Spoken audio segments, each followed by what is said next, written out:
भुट्टे वाला। एक गांव में 3 सबसे अच्छे दोस्त भूषण, रवि और संतोष रहते थे।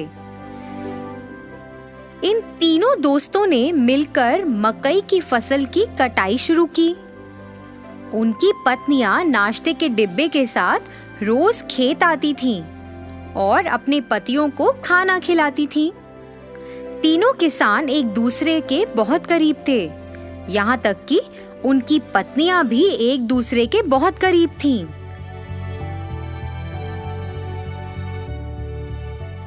तीनों ने बहुत मेहनत की और बदले में उन्हें बहुत अच्छी फसल मिली। इसके साथ वे गांव के बाजार में मकई बेचने लगे।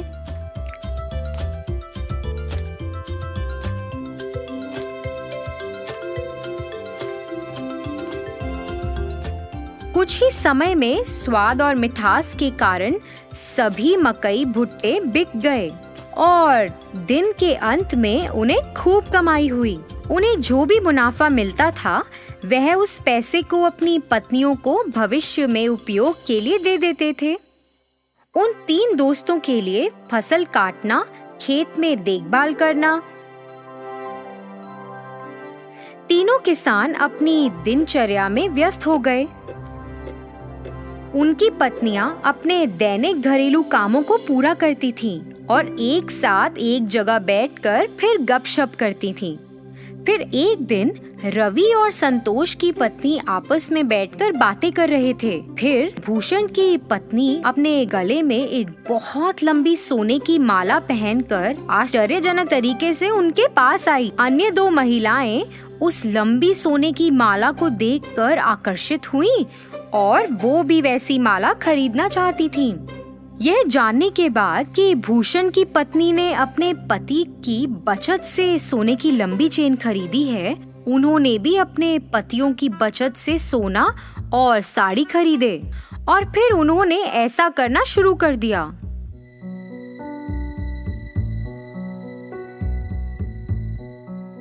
पतियों ने अपनी पत्नियों को सोने की माला और महंगी साड़ी पहने देखा और उनसे इसके बारे में पूछा। ऐसा बेफजूल खर्च पर पैसा बर्बाद करने के कारण वह सभी अपनी पत्नियों से नाराज थे और तीनों गुस्से में घर से निकल गए और सीधे खेत में आ गए। तीनों ने इस पर चर्चा की। वह उन्हें सबक सिखाना चाहते थे।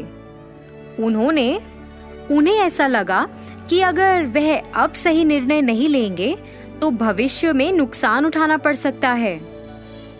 इसलिए वे एक विचार लेकर आए जो इस मामले में उनकी मदद कर सकता था। इसे लागू करने के लिए सभी घर वापस गए।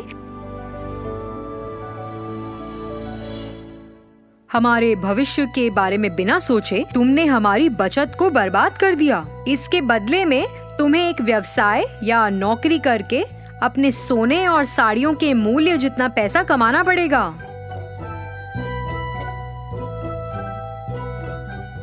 तुम तीनों आपस में फैसला करो कि इतनी बड़ी रकम कैसे कमाओगे और हमें अपना अंतिम फैसला सुनाओ।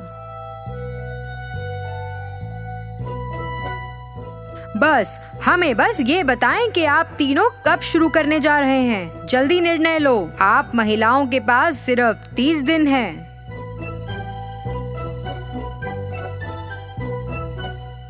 तीनों अपनी पत्नियों को समझाकर घर से निकले। उसके बाद तीनों पत्नियां अपने सामान्य स्थान पर मिली। 30 दिनों में इतनी बड़ी कमाई कैसे संभव है? इतनी बड़ी रकम कमाने के लिए हमें ऐसा व्यवसाय शुरू करना होगा जो इस गांव में अभी तक नहीं है। यह क्या व्यवसाय हो सकता है? तीनों ने खूब चर्चा की।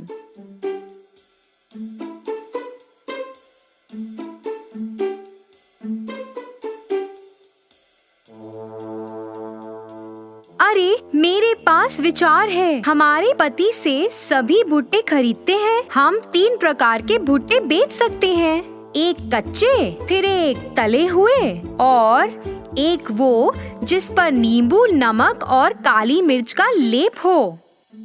अन्य 2 महिलाएं भी भूषण की पत्नी से सहमत थी। वे तीनों अपने पतियों के पास गईं और अपने विचार के बारे में बताया। उनकी बात सुनकर तीनों किसानों ने सहमति जताई। उस दिन से उन तीनों ने बहुत मेहनत करना शुरू कर दिया, जैसा कि उन्होंने अपने पतियों से वादा किया था। उन्होंने अपनी दुकान के ठीक सामने एक बोर्ड लगाया जिस पर लिखा था कच्चा भुट्टा 15 रुपए, तला हुआ भुट्टा 20 रुपए और तला हुआ भुट्टा नमक, नींबू और काली मिर्च के साथ 25 रुपए। एक महिला ने भुट्टे का छिलका उतारा, दूसरी ने भुट्टे को भूना और तीसरी ने भुट्टे पर नींबू, नमक और काली मिर्च का लेप लगाया। बाद में उन्होंने उसे बेचकर पैसे कमाए। हालांकि ये महंगा था, पर फिर भी लोगों ने उसे खरीदना शुरू किया। 2 दिनों में ही काफी लोग भुट्टे लेने के लिए आए।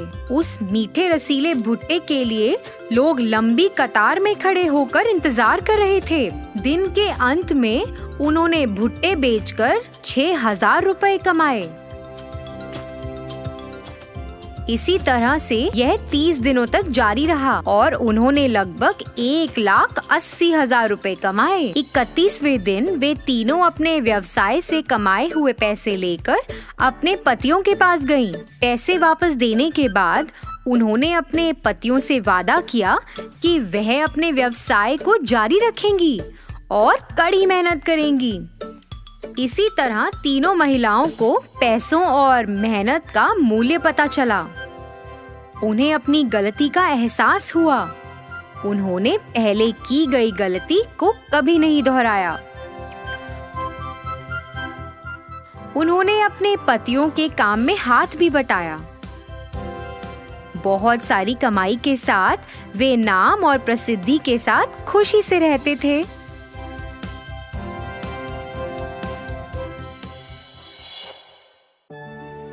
नंदेश्वर नामक एक गांव में रहता था एक आदमी किशन नामक। किशन सब्जी बेचकर अपनी रोजी रोटी कमाता था।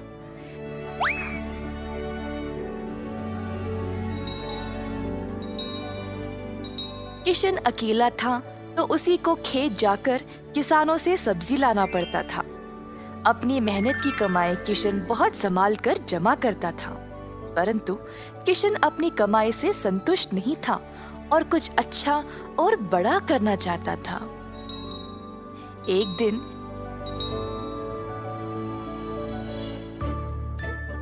किशन सब्जी बेच रहा था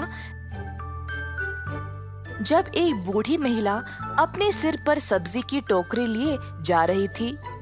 सब्जी ले लो, सब्जी ले लो। किशन उस बूढ़ी औरत को देखकर हैरान रह गया। ये महिला इतनी उम्र में सब्जी बेच रही है। किशन के सब्जी बेचने से पहले ही बूढ़ी महिला ने घर घर जाकर सब बेच दिया। जब तक किशन पहुंचा, किसी को भी और सब्जी की जरूरत नहीं थी। किशन को बुरा लगा तो उसने सोचा कि वह कल के दिन जल्दी आएगा और कुछ न कुछ बेचेगा।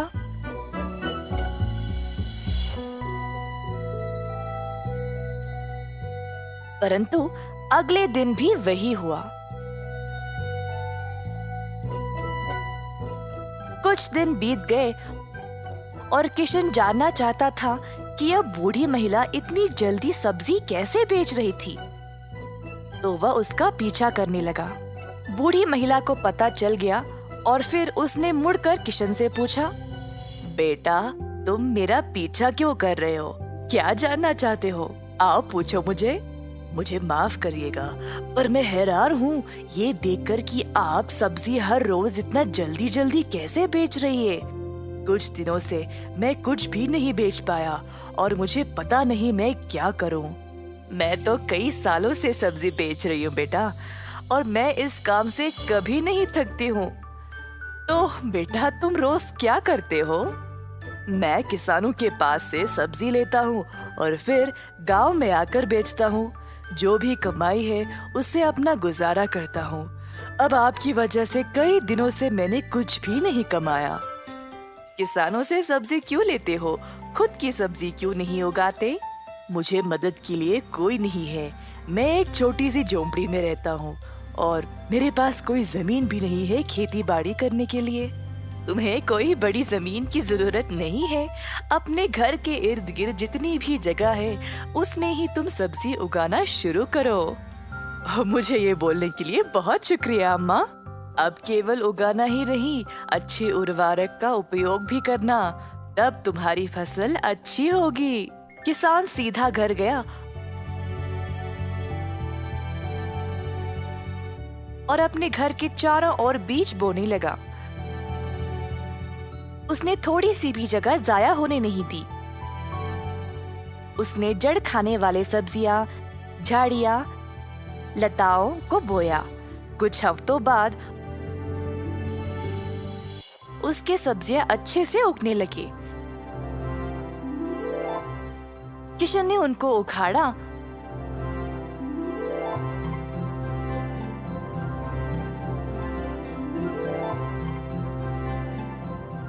और गांव गया बेचने के लिए।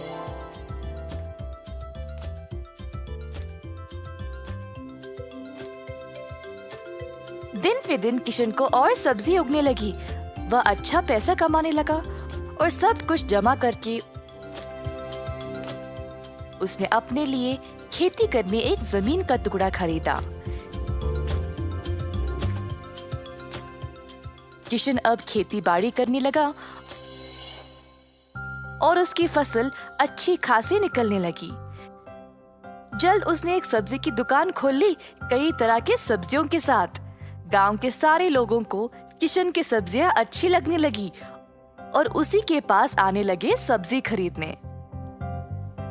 किशन ने अब नौकर चाकरों को भी काम पे लगाया और अपनी दुकान को और बड़ा कर दिया। एक साल के अंदर ग्राम प्रधान ने देखा कि कैसे किशन ने मेहनत करके अपने आप को खड़ा किया है। उनको किशन बहुत पसंद आया और अपनी बेटी का हाथ किशन को विवाह में दे दिया। किशन के पास अब एक सफल कारोबार, एक सुंदर परिवार और एक अच्छा जीवन था। अतः थोड़ी सी बुद्धि और मेहनत से उसका सपना पूरा